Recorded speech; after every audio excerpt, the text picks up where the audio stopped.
Donc cet amendement, dans le même esprit, donc issu du groupe de travail transpartisan, se base sur une conviction partagée, c'est qu'il n'est plus acceptable d'imposer des délais aussi longs aux professionnels qui sont étrangers hors Union européenne et cherchent à pratiquer leur activité. Ces médecins sont aujourd'hui largement soupçonnés d'avoir des compétences inférieures, aussi bien sur le plan clinique, donc les actes qui sont effectués, que sur le plan académique, donc les connaissances dont ils sont dépositaires. Pourtant, on les retrouve au même poste de responsabilité que leurs homologues européens ou nationaux.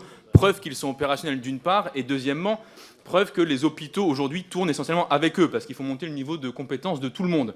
Lorsqu'on regarde des gardes de nuit, très souvent ce sont des PADU qui accompagnent les jeunes en sortie d'études et qui à la fois évidemment les accompagnent dans leurs actes, les sécurisent et leur apprennent plein de choses qu'on n'apprend pas en fac de médecine. Comment parler aux familles, comment parler aux malades, etc. C'est là aussi que se joue l'élévation de la qualification et c'est important de sécuriser leur parcours. Pourtant, on leur fait des tracasseries alors qu'ils ont laissé derrière eux parfois leur pays, ils sont parfois en couple avec un conjoint ou une conjointe qui habite à côté sans pouvoir exercer.